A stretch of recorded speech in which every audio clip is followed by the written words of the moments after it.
গতকাল বাংলাদেশ নিউজিল্যান্ডের সাথে প্রথম ওয়ানডেতে হেরে গেল। একদিকে তামিম ইকবালের নেতৃত্বে প্রথম ম্যাচটি হেরে গেল বলতে গেলে বলা যায়।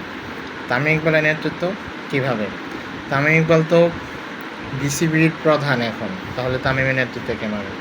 এটাকে অনেকেই বলতেছে তামিম ইকবাল যেহেতু বিসিবির দায়িত্ব নিয়েছে, এই তামিমের অধীনেই তার নেতৃত্বে প্রথম ম্যাচে নিউজিল্যান্ডের কাছে হোঁচট খেল বাংলাদেশ। যদিও এটা জেতার মতো স্কোর ছিল, ইচ্ছা করলে বাংলাদেশের ব্যাটসম্যানরা অনায়াসে ম্যাচটি জিততে পারত তারা যদি উইকেটটি ধরে ফেলত।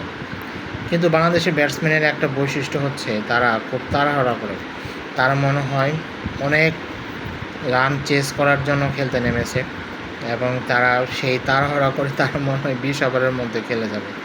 বিশেষ করে তানজিদ হাসান তামিম, নাজমুল হোসেন শান্তর কথা তো না বললেই নয়।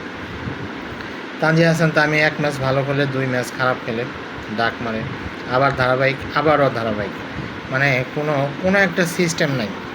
আর নাজমুল হোসেন শান্তর কথা না বললেই তো নয়।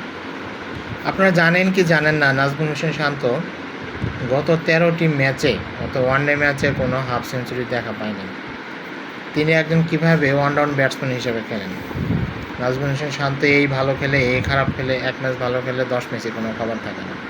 আসলে বাংলাদেশের ব্যাটসম্যানদের বৈশিষ্ট্যই হয়ে গেছে এরকম, তারা একটি ম্যাচ ভালো খেলে পরের 10 ম্যাচ 15 ম্যাচ নিশ্চিত হয়ে যায়। এটাই হয়ে আসছে বাংলাদেশের জন্য। যদিও তামিম ইকবালের নেতৃত্বে আসলে অনেকেই আশা করেছিল তামিমের বিসিবি প্রধান হওয়াতে হয়তো বাংলাদেশ তাদের ভালো খেলা দেখে নিউজিল্যান্ডকে প্রথম ম্যাচে হারিয়ে দেবে, কিন্তু সেটা আর হলো কোথায়? সেটা তো হলো না।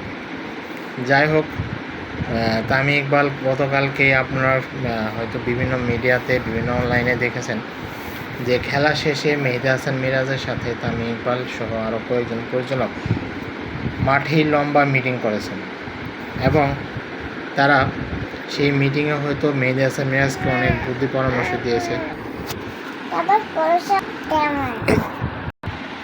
তো আমরা সবাই আশা করেছিলাম যে বাংলাদেশ প্রথম ওয়ানডে জিতে যাবে, কিন্তু সেটা আর হলো কোথায়? সেটা তো আর হলো না। প্রথম ওয়ানডে হেরে বাংলাদেশ সিরিজে 1-0 ব্যবধানে পিছিয়ে রয়েছে।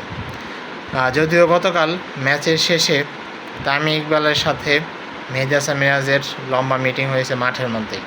এখন দেখা যাক সামনের দ্বিতীয় ম্যাচে বাংলাদেশ ওয়ানডেতে কীরকম করে তারা ভালো করতে পারে কিনা, না ম্যাচে ফিরতে পারে কিনা, সেটাই এখন দেখার বিষয়।